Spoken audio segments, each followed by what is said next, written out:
इतिहासमा परिवर्तन प्राय सत्य बोल्न इच्छुक एक साहसी आवाजबाट सुरु भएको छ।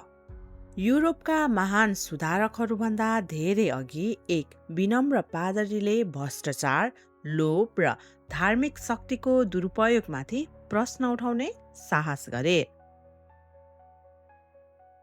जुलाई 6, 1415 कन्स्टेन्स सहरमा अचानक धेरै भिड जम्मा हुन्छ। सिपाहीहरू चारैतिर हुन्छन्।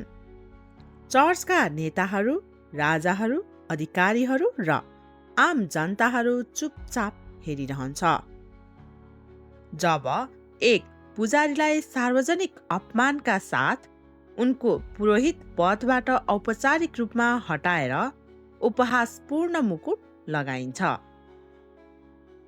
काठको खम्बामा फलामका साङ्लाहरू र डोरीले उनका हातखुट्टाहरू बाँधिन्छन् र उनको शरीर वरिपरि काठ र पराल छाती र घाँटीसम्म राखी उनलाई जिउँदै जलाइन्छ।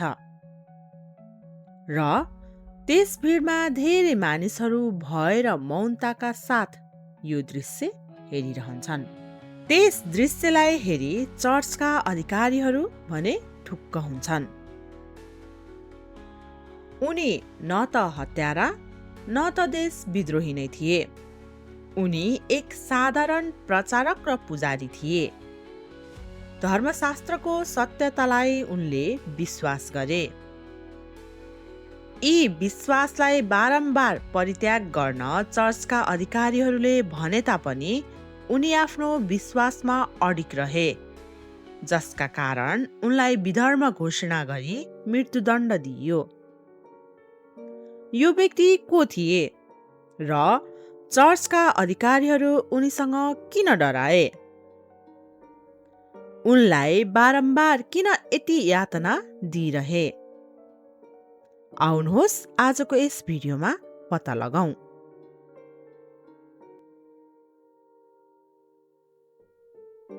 उनको नाम जन हस थियो। उनको साहसको लागि नै उनलाई जेलमा थुनियो, विधर्मी घोषित गरियो र सार्वजनिक रूपमा जिउँदै जलाइयो। अझ उनको अवशेष केही पनि नभेटियोस् भनी उनको खरानीलाई समेत नदीमा फ्याँकियो। यो भयानक र क्रूर मृत्युदण्ड उनलाई सधैँका लागि मौन पार्ने र अरूलाई चेतावनी दिनका लागि थियो। तर उनको मृत्युले उनको आवाजलाई अझ झन बलियो बनायो र पुस्ताहरूलाई न्याय र सुधारका लागि लड्न झनै प्रेरित गर्यो। जन हसको जन्म सन् 1372 तिर बोहेमिया राज्यको हुसेनकको सानो गाउँमा भएको थियो, जसलाई अहिले चेक रिपब्लिक देश भनेर चिनिन्छ। केही इतिहासकारकहरूले उनको बुवाको बारेमा धेरै थाहा नभएकोले उनले गाउँको नाम लिएको बताउँछन्। कोहीले भने त्यति बेलाको प्रचलन वा परम्परा अनुसार नै उनले आफ्नो नाम हस राखेको भन्ने अनुमान पनि गरिन्छ। हस नामको अर्थ चेकमा हाँस हो भन्ने धारणा पनि पछि आएको भन्ने बुझिन्छ, जसका कारणले उनलाई बोहेमियाको हाँस भनेर पनि चिनिन्छ। हस सानै छँदा उनको बुवाको मृत्यु भएको मानिन्छ। उनलाई हुर्काउन तथा धार्मिक शिक्षा र भक्तिलाई प्रोत्साहन गर्नमा आमाले मुख्य भूमिका खेलेकी थिइन्। यद्यपि उनका आमाबुवाबारे ऐतिहासिक अभिलेखहरू उपलब्ध छैनन्।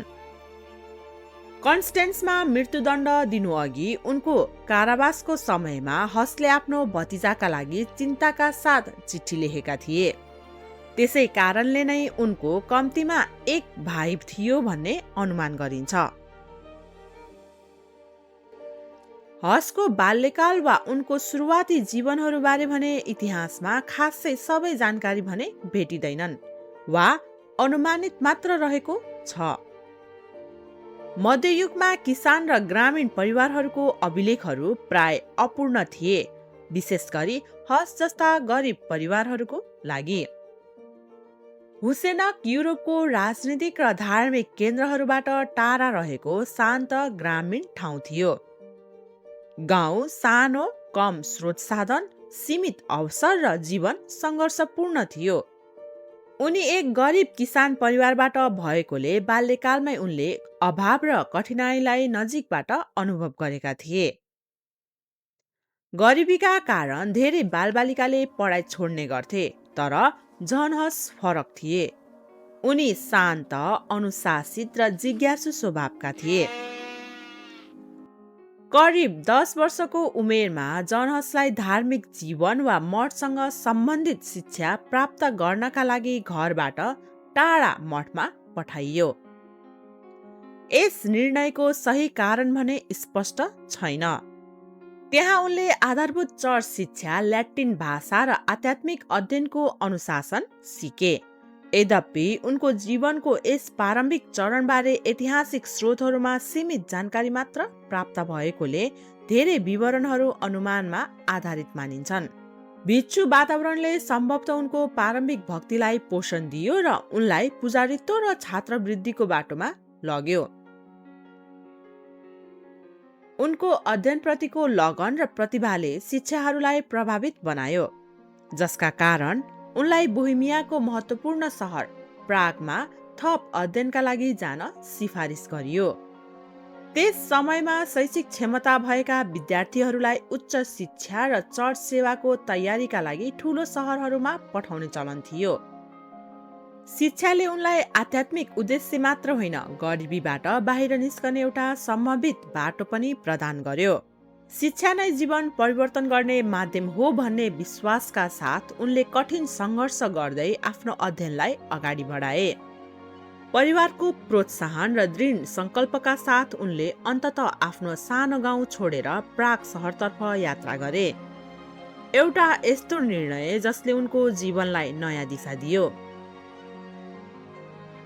जब जॉन हसले आफ्नो सानो गाउँ हुसेनक छोडेर एक युवा विद्यार्थीको रूपमा प्राग आइपुगे, उनले अझै चर्च सुधार गर्ने सपना भने देखेका थिएनन्। उनी त केवल शिक्षा र राम्रो भविष्य खोज्ने इच्छाका साथ त्यहाँ गएका थिए। तर प्राग उनको शान्त ग्रामीण इलाकाको घरभन्दा धेरै फरक थियो। यो बोहेमियन राज्यको राजधानी थियो र मध्य युरोपको सबैभन्दा सक्रिय केन्द्रहरूमध्ये एक थियो, जुन चर्च, मठ, विद्वान र राजनीतिक तनावले भरिएको थियो। सहरको बीचमा चार्ल्स विश्वविद्यालय थियो, जहाँ धेरै देशका विद्यार्थीहरू दर्शन, धर्मशास्त्र र कला अध्ययन गर्न भेला हुन्थे। उनले त्यहाँको बौद्धिक वातावरणमा आफूलाई पूर्ण रूपमा समर्पित गर्दै अध्ययनमा गहिरो रुचि देखाए। साथै आर्थिक अभावका कारण उनले कहिलेकाहीँ चर्चको गायक मण्डलीमा भजन गाएर वा साना कामहरू गरेर खाना र अध्ययनको सहयोग जुटाउने गर्थे। यी अनुभवहरूले उनलाई धैर्य, नम्रता र गरिबप्रतिको सहानुभूति सिकायो। आफ्नो पृष्ठभूमिका धेरैजसो केटाकेटीहरू जस्तै उनले चर्चलाई पूर्ण रूपमा विश्वास गरे र यसको अधिकारमाथि प्रश्न उठाउनका लागि उनीसँग कुनै पनि कारण थिएन। करिब सन् 1390 तिर उनी प्रागको प्रसिद्ध चार्ल्स युनिभर्सिटीमा भर्ना भए। त्यो समय उक्त विश्वविद्यालय युरोपकै प्रतिष्ठित शिक्षालयमध्ये एक मानिन्थ्यो। त्यहाँ उनले केवल किताब मात्र पढेनन्, तर समाज, धर्म र न्यायका विषयमा चिन्तन गर्न थाले। अध्ययनका वर्षमा उनी अझै चर्चप्रति प्रतिबद्ध भए। सुरुमा हसले बाँच्न र अध्ययनमा नै आफ्नो जीवन केन्द्रित गरे। उनी साधारण र सरल विद्यार्थी जीवन बिताउँथे। पुजारीका लागि तयार गरिने अधिकांश युवा विद्यार्थीहरू जस्तै उनले चर्चको सम्मान गर्थे र खुलेआम प्रश्न गर्दैनथे। सुरुमा उनले पुजारी जीवनलाई स्थिर र सम्मान पाउने व्यवहारिक बाटोको रूपमा हेरे पनि समयसँगै उनको आस्था गहिरिँदै गयो र सत्य तथा नैतिक प्रतिको प्रतिबद्धता बलियो बन्दै गयो। चर्चभित्र भइरहेको भ्रष्टाचार, धनी पादरीहरूको विलासी जीवन र गरिब जनताको पीडा देखेर उनको मनमा धेरै प्रश्न उठ्न थाल्यो। यही समयले उनको सोच, विश्वास र भविष्यको सेवाको आधार निर्माण गरिरहेको थियो। हुसेनक जसरी प्राग ग्रामीण इलाका थिएन, यो त व्यापार, राजनीतिक र विवाह गठबन्धनहरू मार्फत युरोपको बाँकी भागहरूसँग जोडिएको थियो। बोहेमियाकी बोहेमियन राजकुमारी एनले इङ्ल्यान्डका राजा रिचर्ड द्वितीयसँग विवाह गरेकी थिइन्। यस शाही विवाहको कारण विद्वानहरू, पादरीहरू र विद्यार्थीहरू इङ्ल्यान्ड र बोहेमिया बीच यात्रा गर्थे, जसले गर्दा पुस्तकहरू, पत्रहरू र धार्मिक बहसहरू पनि धेरै मात्रामा आउन थाले। यी आदान-प्रदानहरू मार्फत अक्सफोर्ड विश्वविद्यालयमा पढाउने अङ्ग्रेजी धर्मशास्त्री जोन वाइक्लिफका लेखहरू प्रागमा प्रसारित हुन थाल्यो। उनका लेखहरू हातले प्रतिलिपि गरेका थिए र विद्यार्थीहरूबाट विद्यार्थीहरूमा नै हस्तान्तरण भई अन्ततः विश्वविद्यालयको कक्षा कोठासम्म पुग्यो। जन वाइक्लिफका लेख र विचारहरू शिक्षक र विद्यार्थीहरूबीच छलफलको विषय बन्न पुग्यो। विक्लिफले तर्क गरे कि पोप वा चर्चका नेताहरू भन्दा बाइबल बढी महत्त्वपूर्ण छ। उनले चर्चमा भइरहेको भ्रष्टाचारको कडा आलोचना गरे। हसका लागि यी अझै क्रान्तिकारी नाराहरू भने थिएनन्, तर विचार गर्नुपर्ने प्रश्नहरू थिए। उनले पढे, सुने र चुपचाप बहस गरे। उनी अझै जवान र चर्चमा निर्भर व्यक्ति भएकोले खुलेआम कुनै पनि कुराको विरोध गर्न सक्दैनथे। त्यही पनि यी विचारहरूले उनको दिमागमा भने ठूलो छाप छोड्यो। उनले ख्रिस्टको सरल शिक्षा र उनको वरपरका केही पादरीहरूको विलासी जीवनशैली बीचको भिन्नता याद गर्न थाले। 1400 तिर आफ्नो अध्ययन पूरा गरेपछि उनी त्यही विश्वविद्यालयमा शिक्षक बने र पछि पादरीको रूपमा सेवा गर्न थाले। प्रागमा वर्षौंको अध्ययन, अनुशासन र शान्त शैक्षिक जीवनपछि जन हसको जीवन निर्णायक मोडमा पुग्यो। यस क्षणसम्म जन हस प्रागको चार्ल्स विश्वविद्यालयमा एक सम्मानित शिक्षक बनिसकेका थिए। केही वर्षमै उनी विद्यार्थीहरूबीच निकै लोकप्रिय बने। उनको पढाउने शैली सरल, स्पष्ट र सोच्न बाध्य पार्ने खालको थियो। उनी केवल किताबहरूका शब्दहरू दोहोऱ्याउँदैनथे, बरु प्रश्न गर्थे, तर्क गर्थे र सत्य खोज्न प्रेरित गर्थे। बिस्तारै उनको ख्याति विश्वविद्यालयको पर्खालभन्दा बाहिरसम्म फैलिन थाल्यो। सन् 1402 प्राग सहरको बीचमा रहेको प्रसिद्ध बेथलेहेम च्यापलले यही कारणले नै उनलाई प्रवचन दिने जिम्मेवारी दियो। त्यो केवल एउटा चर्च थिएन, त्यो जनताको आवाज सुन्ने स्थान थियो। युरोपभरि धेरै प्रवचनहरू ल्याटिनमा दिइन्थ्यो, जुन केवल पादरीहरू र शिक्षित खानदानहरूले मात्र बुझ्थे। त्यही पुलपिटबाट उनले पहिलो पटक आम मानिसहरूसँग उनीहरूको आफ्नै भाषामा बोले। उनका शब्दहरू किताबका वाक्यहरू मात्र थिएनन्, ती पीडित जनताको मनको आवाज थिए। साधारण भाषा र स्पष्ट शैलीमा प्रवचन दिने भएकोले आम मानिसहरूले उनलाई छिट्टै मन पराउन थाले। उनी केवल धर्म सिकाउँदैनथे, मानिसहरूलाई सत्य, इमानदारी र नैतिक जीवन जिउन प्रेरित गर्थे। उनी भन्थे, चर्च सेवा गर्न बनाइएको हो, धन जम्मा गर्नका लागि होइन। क्षमापत्र बिक्रीको लागि होइन, तर क्षमा त साँचो पश्चातापबाट मात्र आउँदछ। हस यस्ता प्रचारक थिए जसले न्याय, विश्वास र प्रत्येक सामान्य मानिसको आत्माको लागि बोले। यही गुणले नै उनलाई अरू पादरीहरू र प्रचारकहरूभन्दा फरक बनायो। प्रत्येक प्रवचनसँगै भिड बढ्दै गयो र बिस्तारै प्रागका गल्लीहरूमा एउटै नाम गुन्जिन थाल्यो, जन हस। तर उनलाई थाहा थिएन, यही मञ्चले उनलाई जनताको आशा त बनाएको नै थियो, तर शक्तिशाली चर्चहरूको आँखामा सबैभन्दा ठूलो खतरा पनि बनायो। च्यापल सामान्य मानिसहरू जस्तै शिल्पकार, कामदार, विद्यार्थी र गरिब नागरिकहरूले भरिएको थियो, जसले प्रत्येक शब्द ध्यानपूर्वक सुने। हरेक हप्ता प्रचार गर्दा हसले ख्रिस्टको सरल शिक्षाहरूलाई आफ्नो वरिपरि देखेका वास्तविकताहरूसँग तुलना गर्न थाले। धनी चर्चका अधिकारीहरू, पादरीहरूमा नैतिक भ्रष्टाचार र नम्रताले भन्दा शक्ति र पैसाले आकार दिएका आध्यात्मिक रीतिहरू। हसले त्यस्तो कुराको सामना गरे जसले उनलाई गहिरो रूपमा परिवर्तन गर्यो। उनले महसुस गरे कि विश्वास अब विश्वविद्यालयका हलहरूमा मात्र छलफल गरिने विषय रहेन। यो त साधारण मानिसहरूको जीवनलाई आकार दिने जीवित वास्तविकता थियो। उनीहरूप्रति सत्य बोल्ने जिम्मेवारीले उनलाई सेवकको वास्तविक अर्थ बुझ्न बाध्य बनायो। समयसँगै हसको बुझाइ गहिरो हुँदै गयो। अब उनी केवल सिद्धान्तहरू पढ्ने विद्यार्थी मात्र थिएनन्। उनी एक शिक्षक, पादरी, प्रचारक र चर्चको आधिकारिक व्यक्ति थिए। उनले प्रत्यक्ष रूपमा भ्रष्टाचार देखे। चर्चमा पैसा तिरेर पुजारी र बिशप जस्ता पद किन्ने प्रथा र पछि क्षमापत्रको सार्वजनिक बिक्री जस्ता कार्यहरू देखे। उनले विक्लिफका पुस्तकहरूमा पढेका विचारहरू अचानक आफ्नो वरिपरिको वास्तविकतासँग मिल्न थाले।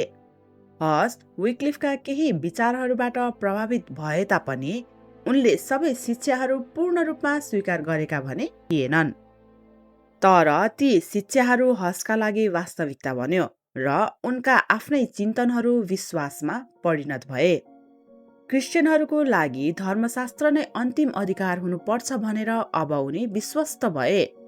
हसमा सुधारवादी भावना अचानक देखा परेन, तर पहिले विद्यार्थीको जिज्ञासाको रूपमा वाइक्लिफका लेखहरूबाट उनको विचारमा परेको प्रभाव र अन्तमा व्यक्तिगत अनुभवहरू मार्फत यो भावना बिस्तारै बढ्दै गयो। जोन वाइक्लिफ 4औं शताब्दीका एक अङ्ग्रेजी धर्मशास्त्री, प्राध्यापक र धार्मिक सुधारक थिए, जसले अक्सफोर्ड विश्वविद्यालयमा पढाउँथे। चर्च र त्यसका अधिकारीहरू धनी र राजनीतिक रूपमा शक्तिशाली बन्दै थिए। यस मध्ययुगको समयमा चर्चको शक्ति र भ्रष्टाचारलाई सार्वजनिक रूपमा चुनौती दिन साहस गर्ने प्रारम्भिक व्यक्तिहरूमध्ये जोन विक्लिफ एक थिए। विक्लिफले विश्वास गर्थे कि इसाई धर्ममा सर्वोच्च अधिकार बाइबलको नै हुनुपर्छ, पोप वा चर्चका नेताहरूको होइन। र उनले तर्क गरे कि साधारण मानिसहरूले पनि आफ्नै भाषामा धर्मशास्त्र पढ्न सक्षम हुनुपर्छ। उनले चर्चको लोभ, पुजारीहरूको विलासी जीवनशैली र क्षमापत्रहरू बेच्ने जस्ता कार्यहरूको विरोध गरे। उनले क्षमा पैसाबाट होइन, केवल परमेश्वरबाट आउँछ भनेर सिकाए। उनी इङ्ल्यान्डमा बसे तापनि उनका शिक्षाहरू युरोपभरि फैलिए र पछि जन हस जस्ता सुधारकहरूलाई प्रभाव पारे। हस अब केवल धर्मशास्त्र मात्र पढ्दैनथे, उनी समाजलाई नैतिक र आध्यात्मिक नवीकरणको लागि आह्वान गरिरहेका थिए। उनका उपदेशहरू स्पष्ट, साहसी र प्रत्यक्ष भए। उनको लोकप्रियता बढ्दै जाँदा उनको सन्देश पनि गम्भीर र चुनौतीपूर्ण हुँदै गयो। हसले चर्चभित्र देखेको नैतिक भ्रष्टाचारको खुलेआम आलोचना गरे। उनले सामान्य विश्वासीहरू गरिबीमा सङ्घर्ष गरिरहेका बेला विलासी जीवन बिताउने पादरीहरूको विरुद्धमा बोले। उनले चेतावनी दिए कि आध्यात्मिक अधिकार धन वा राजनैतिक शक्तिबाट होइन, तर धार्मिक जीवन र ख्रीष्टको आज्ञाकारिताबाट आउनु पर्दछ। यी शिक्षाहरूले जनताबाट चर्चा पाए, तर तिनीहरूले चर्चका अधिकारीहरूको ध्यान पनि आकर्षित गर्यो।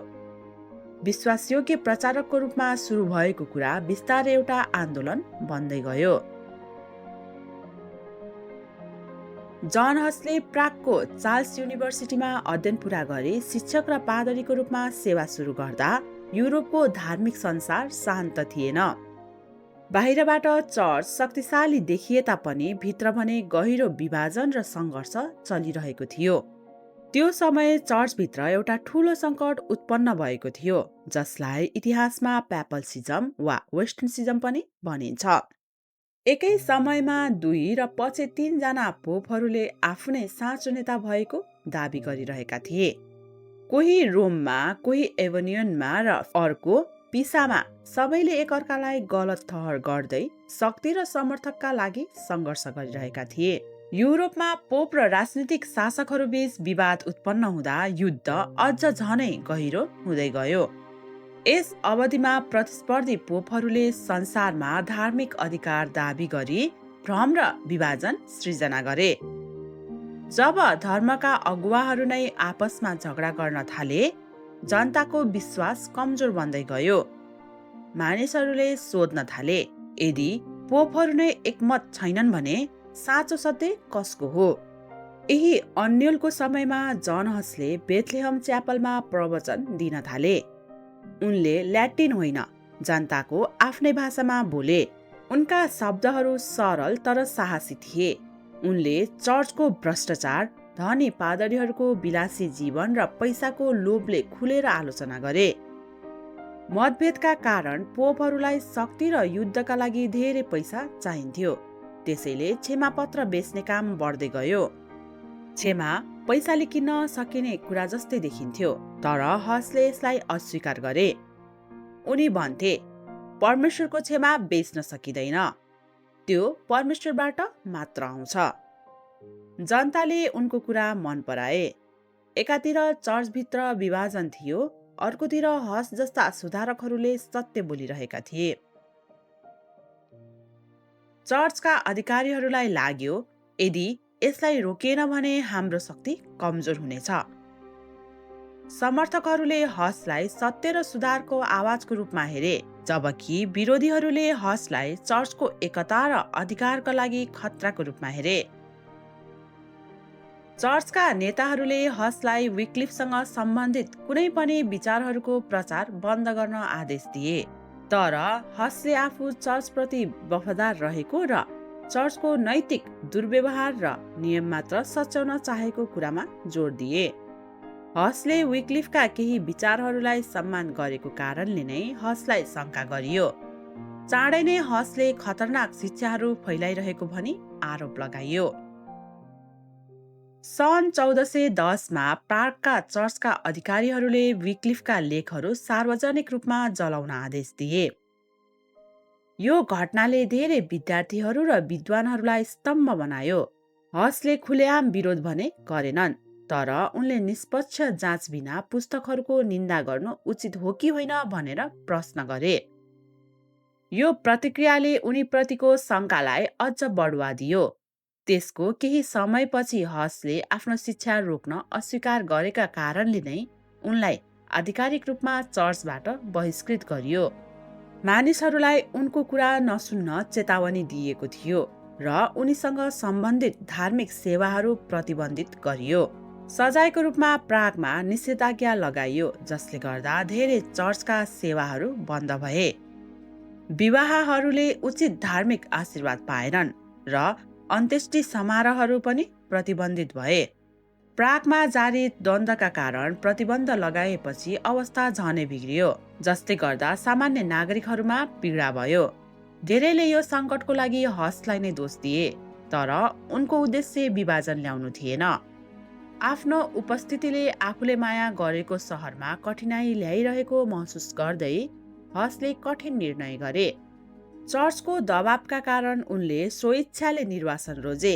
हिंसात्मक रूपमा प्रतिरोध गर्नु वा थप अशान्ति निम्त्याउनुको सट्टा उनले 1412 तिर स्वइच्छाले प्राग छोडेर बोहेमियाको ग्रामीण इलाकामा गए। बोहेमियन ग्रामीण इलाकामा निर्वासनको समयमा जोन हसले प्रागको धन र राजनीतिबाट टाढा सरल र अनुशासित जीवन बिताए। निर्वासनले उनलाई चुप भने लगाएन। उनले विभिन्न गाउँहरूबीच यात्रा गरे। साना चर्चहरू वा खुल्ला मैदानहरूमा पनि साधारण मानिसहरूलाई तिनीहरूको आफ्नै भाषामा प्रचार गरे। उनले बाइबल अध्ययन गर्न, यसको सन्देशमा मनन गर्न र धार्मिक कार्यहरू लेख्नमा लामो समय बिताए। मती 5:13-16 र यूहन्ना 8:31-32 जस्ता अंशहरूले उनलाई गहिरो रूपमा प्रेरित गर्यो। यसले उनलाई विश्वासीहरूले सत्यमा बाँच्नु पर्छ र खतराको सामना गर्दा पनि परमेश्वरको वचनको साक्षीको रूपमा चम्कनु पर्छ भनी सिकायो। हसले सहरका पुजारीहरू र ग्रामीण पादरीहरू बीचको स्पष्ट भिन्नता देखे। सहरका पुजारीहरू र बिशपहरू प्राय आरामसँग बस्थे, धनी पोसाक लगाउँथे र ल्याटिन बोल्थे, जसले गर्दा तिनीहरूको शिक्षाहरू धेरै हदसम्म सामान्य मानिसहरूको लागि पहुँचयोग्य थिएन। यसको विपरीत ग्रामीण पुजारीहरू कम शिक्षित र धर्मशास्त्रको पूर्ण बुझाइ नभए पनि गाउँलेहरूसँग नजिक र नम्र थिए। आफ्नै स्थानीय भाषामा प्रचार गर्थे, तर धेरैसँग उचित धार्मिक प्रशिक्षणको अभाव थियो र कहिलेकाहीँ तिनीहरूको उपदेशहरू वा शिक्षाहरूमा त्रुटिहरू भेटिन्थे।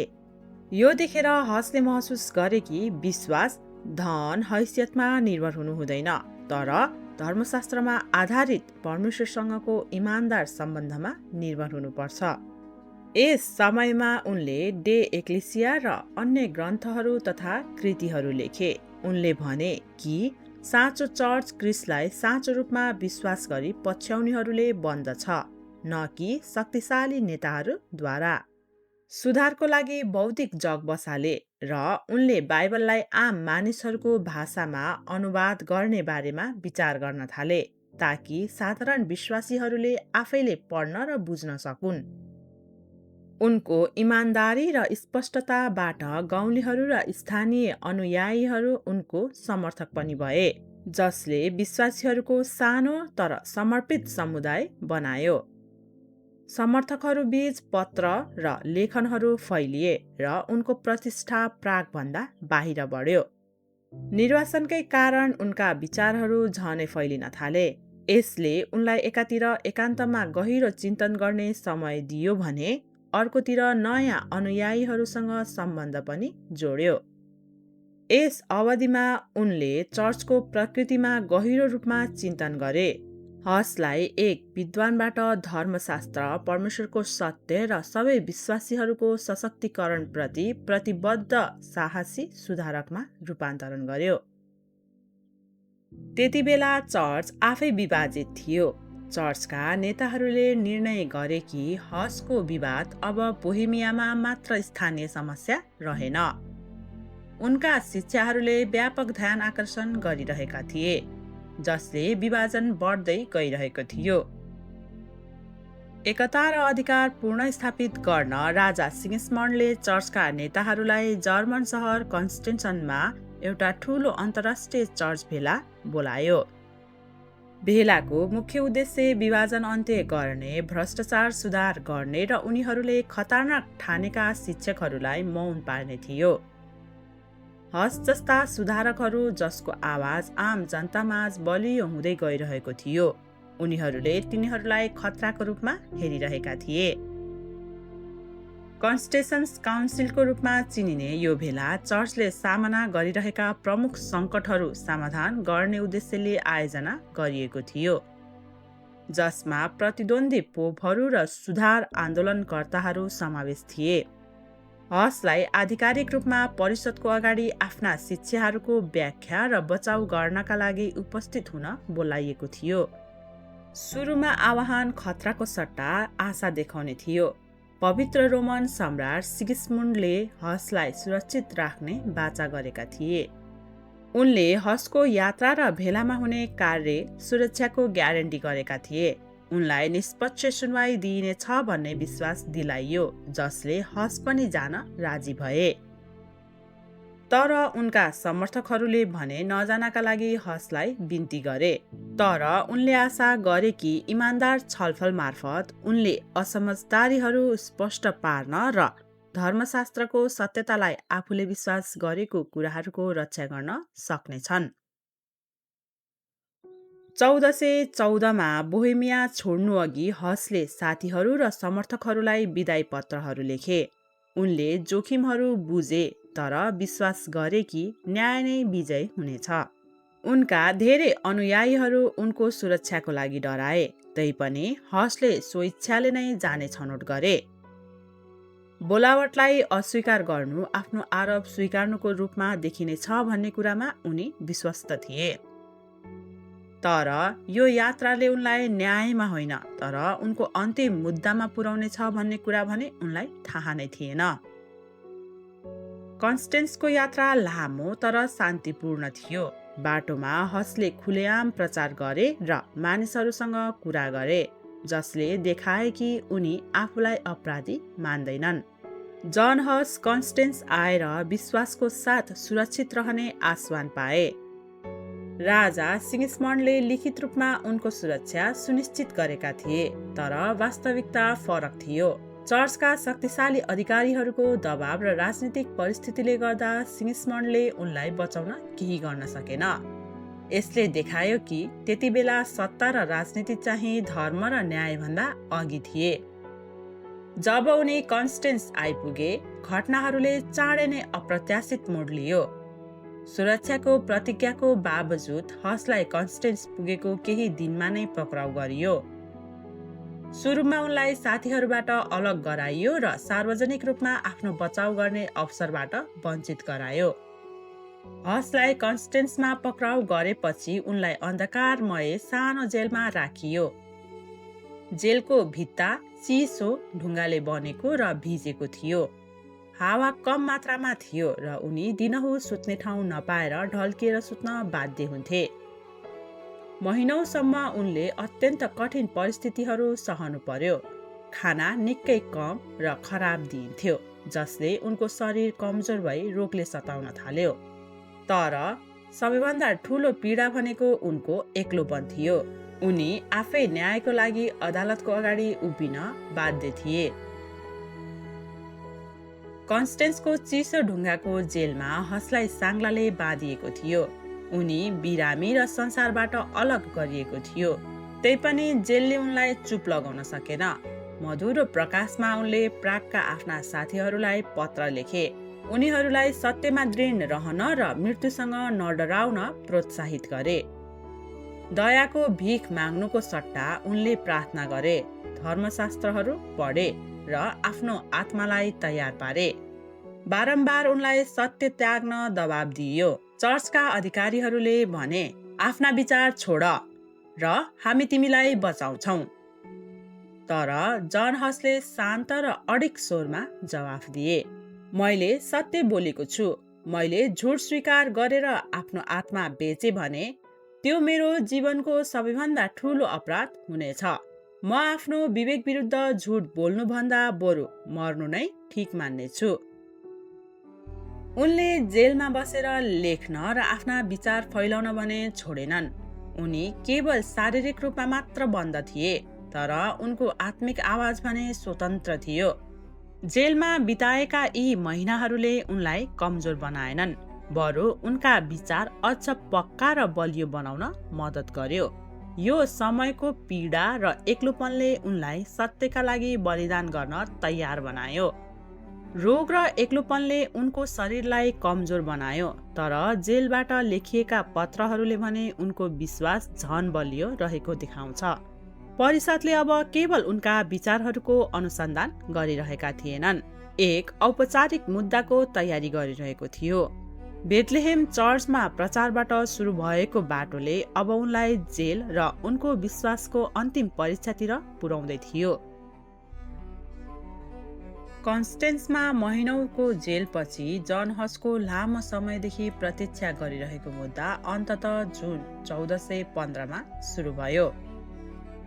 बिरामी र जेलबाट कमजोर उनलाई साङ्लाले बाँधेर महान चर्च परिषदमा भेला भएका बिशप, कार्डिनल, धर्मशास्त्री र राजनीतिक नेताहरूको सभामा ल्याइयो। हसले एकपटक विश्वास र सुधारको बारेमा इमानदार छलफल हुने आशा गरेका थिए, तर परिषदले उनलाई पाखण्ड फैलाएको र अङ्ग्रेजी सुधारक जोन वाइक्लिफसँग सम्बन्धित खतरनाक शिक्षाहरूलाई बढावा दिएको आरोप लगायो।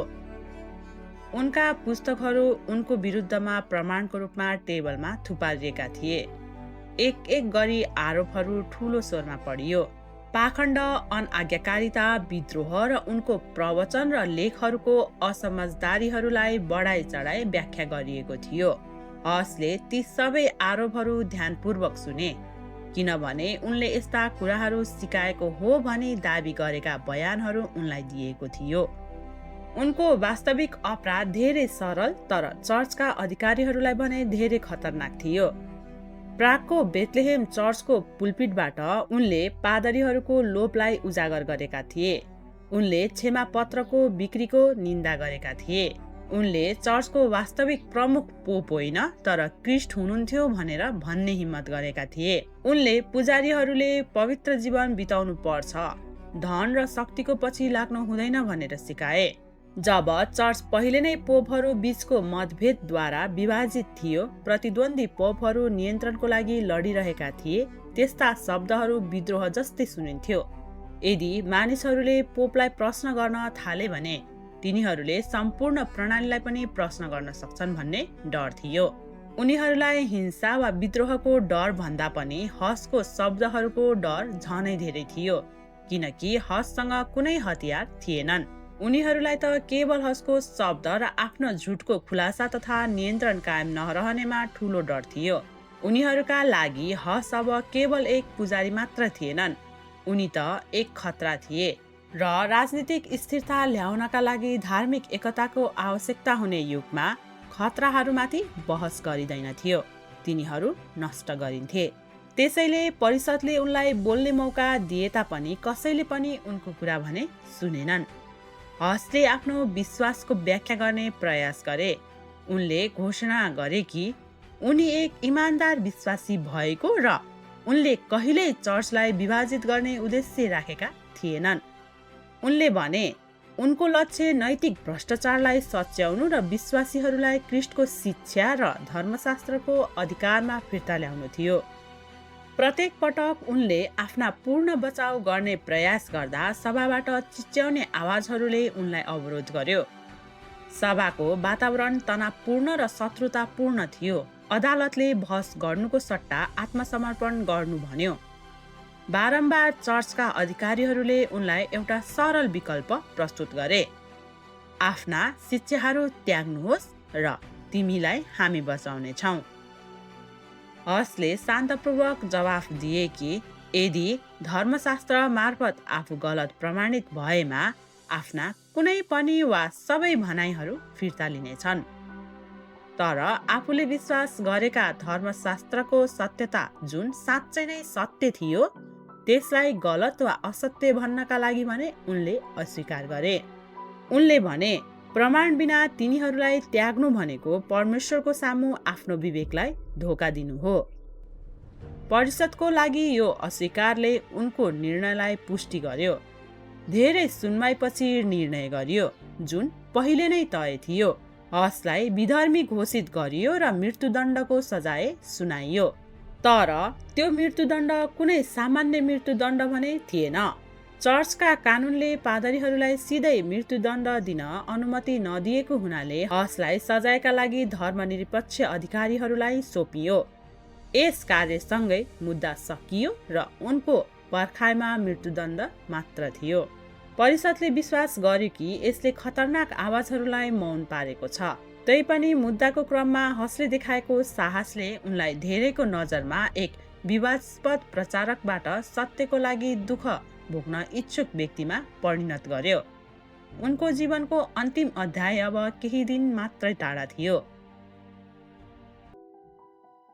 जब परिषदले जन हसलाई विधर्मी घोषित गर्यो र मृत्युदण्डका लागि सोपियो, कन्स्टेन्स र बोहेमियाका मानिसहरूले धेरै फरक प्रतिक्रियाहरू दिए।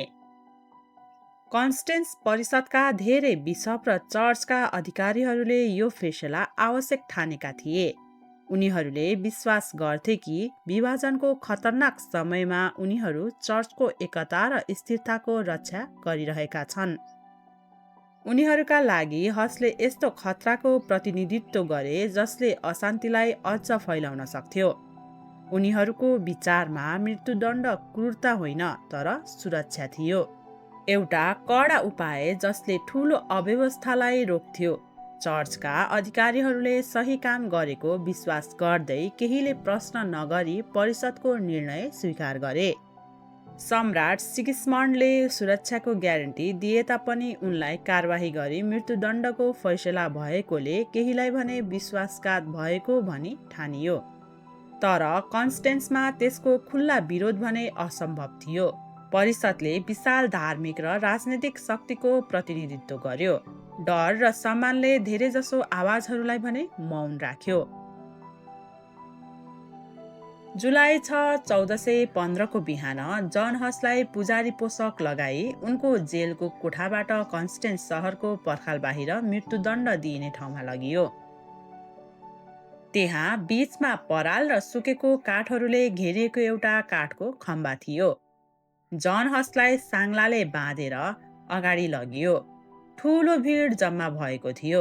सिपाहीहरूले रक्षा गरिरहेका थिए भने चर्चका अधिकारीहरू, कुलिनहरू र साधारण सहरवासीहरू हेरिरहेका थिए।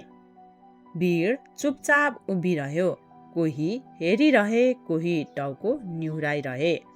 कसैले बोल्ने आँट गरेनन्, किनकि उनको बचाउ गर्नु भनेको उनको भाग्य बाँड्नु जस्तै थियो। कसैको लागि यो न्यायको आवश्यक कार्य थियो भने कसैका लागि यो चिन्ताजनक समय थियो। मृत्युदण्ड दिनु अघि हसलाई फेरि एकपटक आफ्नो शिक्षाहरू त्याग्न आग्रह गरियो। यदि उनले आफ्ना शब्दहरू फिर्ता लिए र परिषदको अधिकारमा पूर्ण रूपमा समर्पण गरे भने उनको जीवन बच्नेछ। तर हसले अस्वीकार गरे। उनले घोषणा गरे कि उनले धर्मको विपरीत केही पनि सिकाएका छैनन् र उनले सत्यलाई अस्वीकार गर्न सक्दैनन्। त्यसो गर्नाले परमेश्वरको सामु उनको विवेकको उल्लङ्घन हुनेछ। अन्तिम अपमान समारोह सुरु गरियो। त्यहाँ उनको पुजारी पोषक एक एक टुक्रामा फुकालियो, जसले उनलाई चर्चबाट हटाउने प्रतीक बनायो। उनको टाउकोमा राक्षसहरूको चित्र भएको कागजको मुटुक राखिएको थियो, जसले उनलाई सार्वजनिक रूपमा विधर्मीको रूपमा चिन्ह लगायो र उनलाई झुटा शिक्षकको रूपमा खिल्ली उडायो। हसले अपमानको बावजुद आफूलाई क्रिस्टमा सुप्दै शान्त र सम्मानका साथ जवाफ दिए। काँडाको मुकुट लगाएका क्रिस्टको खातिर मैले लाजको मुकुट लगाए। त्यसपछि उनलाई धर्मनिरपेक्ष अधिकारीहरूलाई सोपियो र जलाउनका लागि तयार पारी राखिएको खम्बामा लगियो। उनीहरूले उनको हात खम्बा पछाडि बाँधे र उनको शरीर वरिपरि साङ्लाहरू बाँधिएका थिए। उनको छातीसम्म काठ र परालको थुप्रो लगाइएको थियो। त्यो अन्तिम क्षणमा पनि अधिकारीहरूले उनलाई फेरि परित्याग गरेर आफ्नो जीवन बचाउने मौका दिए। फेरि पनि उनले अस्वीकार गरे। एउटा शब्दले उनको जीवन बचाउन सक्थ्यो, तर हसले जीवनभन्दा सत्यलाई रोजे। आगो बालियो। ज्वाला बिस्तारै माथि उठ्यो। आगो बल्न थालेपछि हसले प्रार्थना गरिरहेको र भजन गाएको सुनियो। उनको शरीरलाई आगोले छुँदा पनि न त उनी कराए न त रोदन नै गरे। धुवाले उनको आवाजलाई बन्द नगरेसम्म वा उनको शरीरमा सास रहुन्जेलसम्म उनी अटल भइबसे। उनको आवाज र बहादुरीले सारा सहर र मानिसहरूलाई नै स्तम्भ बनायो।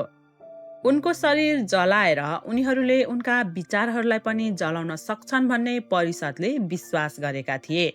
त्यसैले नै जब आगोले उनको शरीरलाई खरानी बनायो, उनको खरानी सावधानीपूर्वक जम्मा गरियो र राइन नदीमा फ्याँकियो, ताकि कुनै पनि अवशेष वा चिन्ह बाँकी नै नराखियोस्। उनीहरूले विश्वास गरे कि उनको मृत्युसँगै उनको प्रभाव समाप्त हुनेछन्, तर उनको विचारहरूलाई शान्त पारेन। त्यो दिन हेर्ने मानिसहरूले कहिले बिर्सेनन्। डरको सट्टा बोहेमियामा शान्त क्रोध फैलियो। आगोले उनलाई मौन पार्न खोजेको थियो, जसले उनको नामलाई अझ अगाडि बढायो। हसको मृत्यु आगोले भयो, तर उनको आवाज जलाउन भने असम्भव भयो। जब उनको मृत्युदण्डको खबर प्राग र बाँकी बोहेमियामा पुग्यो, शोक चाँडै क्रोधमा परिणत भयो। सुधार आन्दोलनले अब प्रतिरोधको बल लिन थाल्यो। आम जनताका लागि हस विधर्मी थिएनन्। हस उनीहरूको प्रचारक, शिक्षक र भ्रष्टाचार विरुद्धको आवाज थिए। कन्स्टेन्समा लागेको आगोले उनको सन्देशलाई निभाएन। तिनीहरूले यसलाई अझ अगाडि बढाए। हस गइसकेका थिए, तर आन्दोलन भने भर्खरै सुरु भएको थियो। धेरै कुलिनहरू, पादरीहरू र साधारण विश्वासीहरू आक्रोशित भए। उनीहरूले विश्वास गरे कि हसलाई निष्पक्ष सुनवाई दिएको थिएन र सम्राट सिगिस्मन्डले हसलाई सुरक्षाको बाचा गरे तापनि उनलाई जेलमा राखी मृत्युदण्ड दिइयो। उनी अन्यायको शिकार भएका थिए। उनको मृत्युलाई एउटा विश्वासघातको रूपमा हेरे। प्राग र अन्य सहरमा सार्वजनिक क्रोध बढ्न थाल्यो। हसका समर्थकहरूले उनलाई निन्दा गरिएको विधर्मीको रूपमा हेरेनन्। तर उनीहरूले उनलाई सत्यको रक्षा गर्दै मरेका एक विश्वासी प्रचारकको रूपमा हेरे। उनको मृत्युदण्डले उनलाई एक विवादास्पद सुधारकबाट शहीदमा परिणत गर्यो। उनको मृत्युको केही समयपछि दर्जनौं बोहेमियन कुलिनहरूले कन्स्टेन्स परिषदको निर्णयको निन्दा गर्दै औपचारिक विरोध पत्रमा हस्ताक्षर गरे। तिनीहरूले हसको चरित्रको बचाउ गरे र उनी एक खतरनाक विधर्मी थिए भन्ने आरोपलाई अस्वीकार गरे। उनीहरूको धार्मिक आवाज विदेशी अधिकारीहरूले मौन पारेका छन् भनी धेरै बोहेमियनहरूले महसुस गरे। जुन धर्मशास्त्रीय विवाद थियो अब त्यो राजनीतिक र राष्ट्रिय मुद्दा बन्यो। विद्यार्थीहरूले उनका पत्रहरूको प्रतिलिपिहरू बनाए। पुजारीहरूले उनका उपदेशहरू प्रचार गर्न जारी राखे। उनका विचारहरू गायब हुनुको सट्टा तिनीहरूको प्रभाव पहिलेभन्दा झनै बलियो हुँदै गयो। चाँडै नै उनका अनुयायीहरूले आफूलाई हुसाइट भन्न थाले। उनीहरूले हसका धेरै शिक्षाहरू प्रचार गर्न जारी राखे। उनीहरूले नयाँ धर्म सृजना गरिरहेको सोचेनन्। उनीहरूले विश्वास गरे कि उनीहरूले ख्रिस्टको साँचो चर्च पुनर्स्थापित गरिरहेका छन्। उनीहरूले आफ्नै भाषामा प्रचार, पोपमाथि बाइबलको अधिकार, क्षमापत्रको अन्त्य र सरल शुद्ध इसाई जीवनको माग गरे। यी मागहरूले रोमको शक्तिलाई नै चुनौती दियो। सुधार बिस्तारै प्रतिरोधमा परिणत भएपछि युद्ध जस्तै विवाद सुरु भयो। उनको मृत्युले अन्जानमा नै व्यापक सुधार आन्दोलनलाई प्रज्वलित गरेको थियो, जुन सजिलै दबाउन सकिँदैन थियो। बोहेमिया अब एकताबद्ध थिएन। सहरहरू, चर्चहरू र परिवारहरू पनि पक्ष र विपक्ष भए। कोही पोपप्रति वफादार थिए भने कोही हसको शिक्षाप्रति वफादार थिए। देश तनावले भरियो जब चर्चले बल प्रयोग गरेर आन्दोलनलाई दबाउन खोज्यो। क्रोध खुल्ला रूपमा युद्धमा परिवर्तन भयो। सन् 1419 मा प्रागमा ठूलो घटना भयो जसलाई फर्स्ट डिफेस्ट्रेसन अफ प्राग भनिन्छ। हसका समर्थकहरू नगर भवन पुगे र आफ्ना कैदी समर्थकहरूलाई छोड्न माग गरे। विवाद बढेपछि केही सहरका अधिकारीहरूलाई झ्यालबाट तल फ्याँकियो, जसबाट उनीहरूको मृत्यु भयो। यस घटनाले बोहेमियामा खुल्ला युद्धको ढोका खोल्यो। त्यसपछि 1419 देखि 1434 सम्म हुसाइट युद्धहरू चल्यो। यस युद्धले हसका विचारहरू केवल धार्मिक आन्दोलन मात्र नभई ठूलो सामाजिक र राजनीतिक आन्दोलनमा परिणत गर्यो। हुसाइट युद्धहरूको रूपमा चिनिने खुल्ला द्वन्द्व सुरु भयो। हुसाइट्सहरू र वफादार क्याथोलिक अधिकारीहरू बीचको तनाव द्रुत गतिमा बढ्यो। 4 वर्षसम्म तनाव बढ्दै गयो। यी युद्धहरू केवल विद्रोहहरू थिएनन्, तर तिनीहरू धार्मिक विश्वास, राष्ट्रिय पहिचान र हसको मृत्युदण्डमाथिको क्रोध थियो। धेरै वर्षसम्म धर्मको नाममा लड्ने सेनाहरूले बोहेमियामाथि आक्रमण गर्न गए। उनीहरूले आफ्ना विरोधीहरूलाई हटाउन चाहन्थे, तर पनि हसको सम्झनाबाट प्रेरित सामान्य किसान, विद्यार्थी र कामदारहरूले आश्चर्यजनक साहसका साथ आफ्नो भूमिको रक्षा गरिरहे। बारम्बार विश्वास र स्वतन्त्रताको लागि लडिरहेका मानिसहरूले शक्तिशाली सेनाहरूलाई पराजित गरे। समय बित्दै जाँदा हुसाइट्सहरू आफै विभाजित भए। कोही कट्टरपन्थी र हिंसात्मक भए, जबकि अरूले शान्ति र सरल इसाई जीवन मात्र चाहन्थे। यस शान्त समूहबाट एउटा नयाँ समुदाय देखा पर्यो, जुन पछि मोराभियन चर्च वा बेथलेहेमको एकता भनेर चिनिन थालियो। तिनीहरूले युद्ध र राजनीतिलाई अस्वीकार गरे र प्रार्थना, नम्रता, समानता र धर्मशास्त्रको शिक्षामा ध्यान केन्द्रित गरे। धेरै तरिकामा तिनीहरूले हसको मौलिक आत्मालाई अरू कसैको भन्दा बढी विश्वासयोग्य रूपमा अगाडि बढाए। वर्षौंपछि सुधार विचारहरू मेटाउने दृढ संकल्पका साथ काउन्सिलले जोन वाइक्लिफका शिक्षाहरू औपचारिक रूपमा फेरि निन्दा गर्यो। हसको मृत्यु भएको 1 दशकभन्दा बढी समयपछि 1428 मा वाइक्लिफका अवशेषहरू उत्खनन गरियो, जलाइयो र उनको खरानी नदीमा फ्याँकियो। यो कार्य एउटा उदाहरण थियो जसको उद्देश्य मानिसको शरीर मात्र होइन तर उसको प्रभावलाई पनि नष्ट गर्नु थियो। मृत्युपछि जन हसको आवाजलाई शान्त पार्न सकिएन। आगोले उनको शरीरलाई भस्म गर्नु अघि धेरै अनुयायीहरूले पछि सम्झेको एउटा भनाइ प्रसिद्ध हुन थाल्यो। हसले एकपटक भनेका थिए, You may roast this goose, but a swan will rise whom you shall neither boil nor burn. Look, a sign from above. चेक भाषामा हस नामको अर्थ हाँस थियो। पछिल्ला पुस्ताका धेरै मानिसहरूका लागि ती शब्दहरू लगभग भविष्यवाणी लाग्न थाले। लगभग एक शताब्दीपछि मार्टिन लुथर नामका एक जर्मन भिक्षुले चर्चभित्रको भ्रष्टाचारलाई चुनौती दिन थाले। हसका धेरै पहिलेका शिक्षाहरू फेरि प्रसारित भए। 1517 मा मार्टिन लुथरले जर्मनमा चर्चको भ्रष्टाचारलाई चुनौती दिन थाले। धेरैले महसुस गरे कि हसले मार्टिनभन्दा धेरै अगाडि नै त्यही बाटो हिँडेका थिए। लुथर आफैले विश्वास गरे कि उनले प्रचार गरेका विचारहरू हसले पहिले नै सिकाइसकेका थिए। कन्स्टेन्समा लागेको आगोले आन्दोलनलाई समाप्त गरेको थिएन, यसले केवल ढिलाइ गरेको थियो। चर्चले आगोको ज्वालाको एकजना मानिसलाई चुप लगाउने प्रयास गरेको थियो, तर ती ज्वालाहरूले सम्पूर्ण राष्ट्रमा आगो बालेर युरोपको सुधारलाई बल्न मद्दत गर्यो। बोहेमियाको एक गरिब गाउँको केटाले आफ्नो उमेरमा सबैभन्दा शक्तिशाली धार्मिक नेताहरूको अगाडि उभिएको थियो र आफूले सत्य मानेको कुरालाई अस्वीकार गरेनन्। उनको शरीर जलाइएको थियो, उनको खरानी राइन नदीमा छरिएको थियो। जन हसको मृत्यु भयो, तर उनको विश्वास, उनको साहस र उनको आवाज हजारौं अरू मानिसहरूमा जीवित रह्यो। उनलाई भस्म गर्ने आगो होइन, तर त्यसको अगाडि झुक्न अस्वीकार गर्ने साहस हो, जसले एउटा आन्दोलनलाई नै सिर्जना गर्यो। यस्तै इसाई इतिहासहरू बारे थाहा पाउनका लागि लाइक, शेयर र सब्स्क्राइब गर्न नभुल्नुहोला।